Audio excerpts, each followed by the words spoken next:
आप सबको मेरा प्रणाम। मैं हूं रुद्रशेखर जोशी। केसरी नंदन आध्यात्मिक यूट्यूब चैनल में आप सबका स्वागत है। आज हम इस वीडियो में जानेंगे संत श्रेष्ठ श्री तुलसीदास जी की जन्म कथा।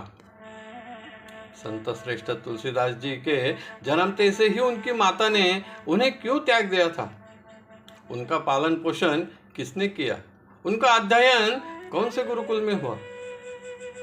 सभी संत तो सामान्य व्यक्तियों से श्रेष्ठ होते हैं। उनका जीवन चरित्र कपास के समान शुभ्र, स्वच्छ, निर्मल होता है। वह गुणमय होते हैं।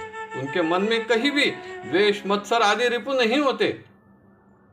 उनका जीवन सद्गुणों का भंडार होने के कारण ही उन्हें गुणमयी ऐसा कहा जाता है। कपास धागे में परिणत होता है, धागे वस्त्र में परिणत होते हैं और वस्त्र मानवीय जीवन को ढक देता है। यानी वस्त्र परिधान करने से शरीर सुंदर ही दिखता है।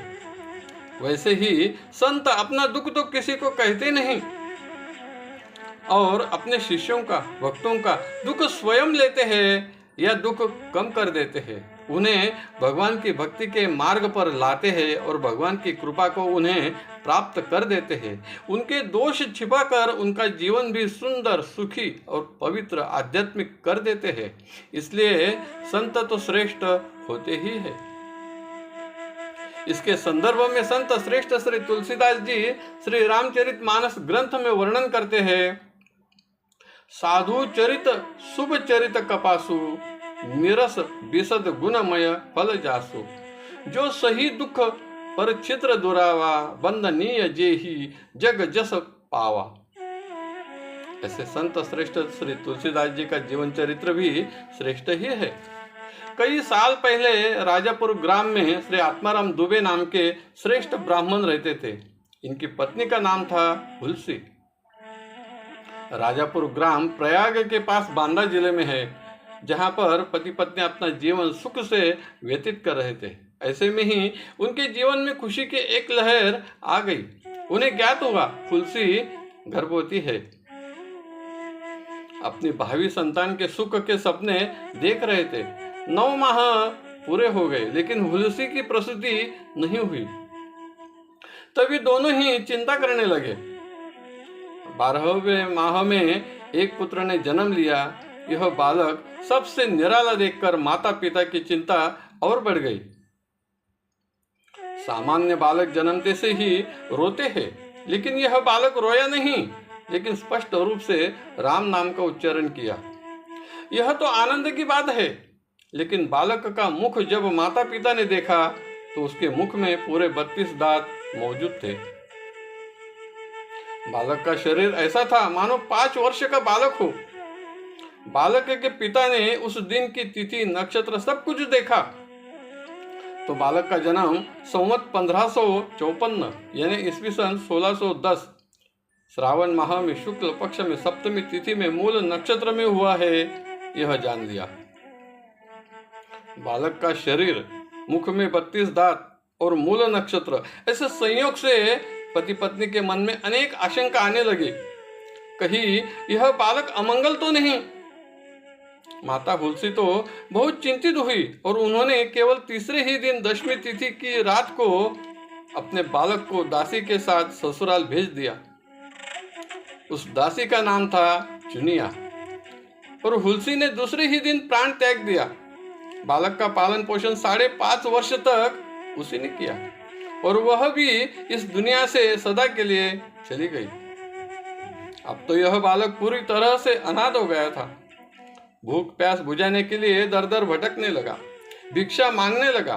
यह दृश्य देखकर तो भगवान शंकर जी और पार्वती भी सोचने लगे। पार्वती को बालक पर दया आई और उन्होंने भगवान शंकर जी से कहा, इस बालक की दुर्दशा मुझसे देखी नहीं जाती। मैं इनकी सहायता करने के लिए जाना चाहती हूँ। भगवान शंकर जी ने हाँ कह दिया। तभी माता पार्वती जी ने एक ब्राह्मण स्त्री का वेश धारण किया और बालक को अपने हाथों से भोजन करा दिया। फिर दूसरे दिन, तीसरे दिन, यह क्रम कई दिनों तक चलता ही रहा। तब भगवान शंकर जी ने सोच में पड़ गए, आखिर यह कब तक चलेगा। इस बालक को किसी श्रेष्ठ साधु संत को सौंप देना चाहिए जो इसका पालन पोषण कर सके। तभी भगवान शंकर जी ने श्री नरहरियानंद जी के मन में विचार प्रेरित किया, जो रामशैल पर्वत पर रहने वाले श्री अनंतानंद जी के प्रिय शिष्य थे। श्री नरहरियानंद जी ने बालक को भगवान शंकर जी के प्रेरणा से ढूंढ लिया और उस बालक को पूछा, तेरा नाम क्या है? अब नाम क्या होता है बालक को पता ही नहीं था। उसका नामकरण किसी ने किया ही नहीं था और उन्हें राम नाम के सिवाय कुछ पता भी नहीं था। इसलिए बालक बोला, राम। उन्होंने फिर पूछा, क्या बोला? तो फिर से कहा, राम।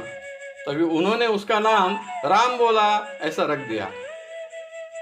फिर उसे अयोध्या ले गए। वहाँ संवत 1561 यानी ईस्वी सन 1617 में माघ शुक्ल पंचमी शुक्रवार को उपनयन संस्कार किया। तो बिना सिखाए ही बालक ने गायत्री मंत्र कह दिया, जिसे सुनकर सभी ब्राह्मण चकित हो गए। बाद में राम मंत्र की दीक्षा दी। कुछ दिन बाद बालक और नरहरियानंद जी सुकर क्षेत्र में पहुंचे। वहां श्री नरहरि जी ने उन्हें रामचरित्र सुनाया। कुछ दिन बाद काशी में गए और गुरुकुल में शेष सनातन जी के पास 15 वर्ष तक अध्ययन किया।